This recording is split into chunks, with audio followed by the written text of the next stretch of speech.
వందనాలండి. ఈరోజు మార్చి 10. నోవహు ఓడ క్రీస్తుని సూచిస్తుంది అనే విషయం మనం జ్ఞాపకం చేసుకుందాం. ఆదికాండం 6:14 వచనము 22 వచనం. చిత్తిసారకపు మ్రానుతో నీ కొరకు ఓడను చేసుకొనుము.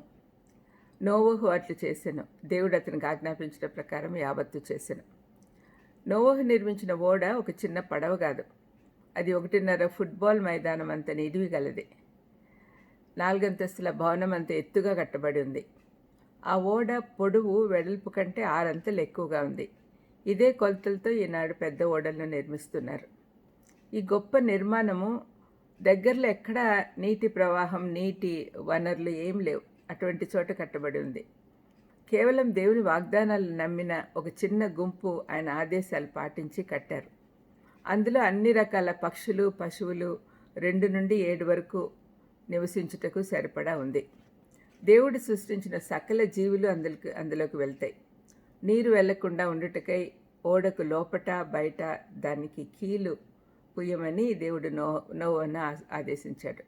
దేవుడు చెప్పినట్లే తూచా తప్పకుండా నోవహు చేశాడు. కప్పుపై ఒక కిటికీ ఉంది.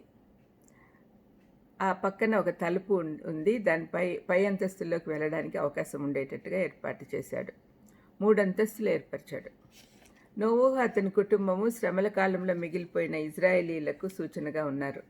అయితే ఆ సమయంలో సంఘం ఈ లోకంలో నుండి ఎత్తివేయబడుతుంది.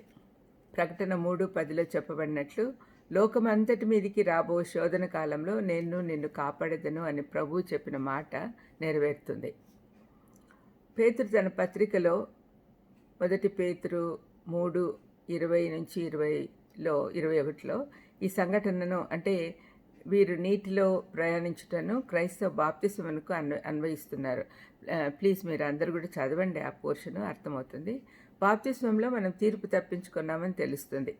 యేసుక్రీస్తు జనన మరణాలు మన కొరకే అని నమ్మినప్పుడు తీర్పు పొందాల్సిన మనము దాన్ని తప్పించుకుంటాం.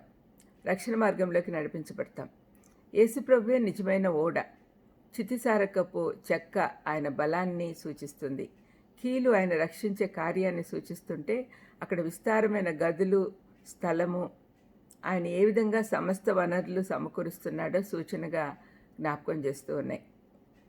కప్పుపై కిటికీ ఉంటుందని చెప్పాను కదా. పరలోకంతో ఆయన మనకిచ్చే వారధి, అంటే కాంటాక్ట్ ఇస్తాడనమాట. తలుపు ఆయన యొద్దకు వెళ్ళి ఆశీర్వాదాలు పొందుటకు అందరికీ అవకాశం ఉంటుంది అని చెప్తా ఉంది. కృపాకాలంలో మనం ఉన్నామనేది కూడా గమనించాలి. అయితే ఈ ఓడ నిర్మాణంలో అతి భయం గొల్పేది, మనం తరచూ నిర్లక్ష్యం చేసే అంశం ఏమంటే, జలప్రలయం గురించి కాదు కానీ ఆ ఓడ నిర్మాణంలో ఒక ప్రత్యేక అంశం. దేవుడు నోవహుకు ఓడ నిర్మాణం ప్లాన్ ఇచ్చాడు. అన్నీ చెప్పిన ప్రకారమే చేయబడినాయి. కానీ ఒక ప్రాముఖ్యమైన విషయం అక్కడ లేదు. అందులో చుక్కాని లేదు, తెరచాప లేదు, నడిపేదానికి ఇంజన్ లేదు. ఆ నావ మనం ఇష్టం వచ్చినట్లు నడిపేందుకు వీలు లేదు. అది కేవలం నీటిపై తేలి ఆడటకు మాత్రమే చేయబడింది. నోవహు రక్షణ కొరకు అంత పెద్ద ఓడ నిర్మించినా దాన్ని నడిపించే శక్తి మాత్రం అతనికి లేదు. అతడు దాన్ని నడిపించే నావికుడు కాదు. దేవుడే దాని కెప్టెన్, నావికుడు. ప్రతి విశ్వాసి జీవిత పటమిది.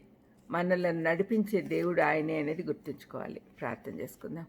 దయమేడా యేసునాయనా, నా జీవిత నావ నువ్వే నడిపించాలి అనే సత్యము మాకు జ్ఞాపకం చేసినందుకు మీకు స్తోత్రం చెల్లిస్తూ, నోవహు ఓడ మీరే అనే విషయం కూడా అర్థం చేసుకునే దానికి శక్తిని అనుగ్రహించమని యేసుక్రీస్తు నామమున వేడుకొంచున్నాం తండ్రి. ఆమేన్. God bless you.